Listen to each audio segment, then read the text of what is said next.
উপস্থাপন করা হয়েছে প্রাপ্ত ফলাফল। আমাদের কাছে চূড়ান্ত যে ফলাফল আমরা এক্সেল শিটে যদি আমরা রেডি করেছি, সেটি আমাদের হাতে উপজেলা পরিষদের চেয়ারম্যান পদে যে নির্বাচন, এই নির্বাচনে প্রার্থীদের যে ভোট প্রাপ্ত ভোটের ফলাফল এটি আমাদের কাছে এসেছে। আপনারা জানেন যে আমাদের উপজেলা পরিষদের চেয়ারম্যান পদে 3 জন প্রার্থী প্রতিদ্বন্দ্বিতা করেছেন। প্রতিদ্বন্দ্বী প্রার্থীদের মধ্যে রয়েছেন জনাব অশোক কুমার বড়াল, ওনার প্রতীক ছিল মোটর সাইকেল। প্রতিদ্বন্দ্বী প্রার্থী ছিলেন জনাব আবু জাফর মোহাম্মদ আলমগীর হোসেন, উনি আবু জাফর মোহাম্মদ আলমগীর হোসেন সিদ্দিক, উনি দোয়াত কলম প্রতীকে নির্বাচন করেছেন। প্রতিদ্বন্দ্বী প্রার্থী জনাব এস এম ওহিদুজ্জামান, উনি আনারস প্রতীকে প্রতিদ্বন্দ্বিতা করেছেন।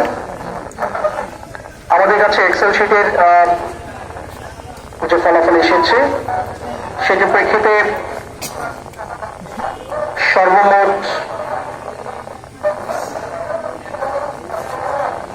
যে ফলাফল এসেছে সেটির প্রেক্ষিতে প্রতিদ্বন্দ্বী প্রার্থী জনাব অশোক কুমার বড়াল মোটর সাইকেল প্রতীকে সর্বমোট ভোট পেয়েছেন 27,857। জনাব অশোক কুমার বড়াল মোটর সাইকেল প্রতীকে সর্বমোট ভোট পেয়েছেন 27,857।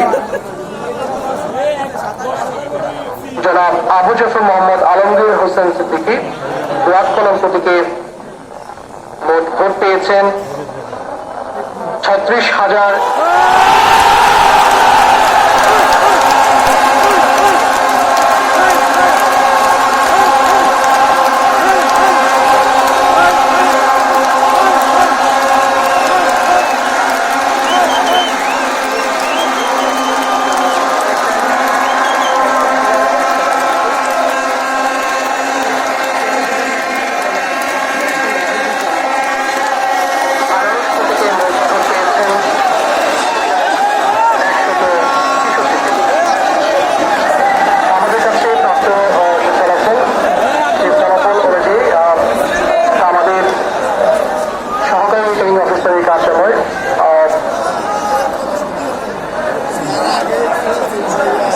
চিতলমারি বাগেরহাট থেকে আমাদের প্রাপ্ত যে ফলাফল, এই ফলাফলের প্রেক্ষিতে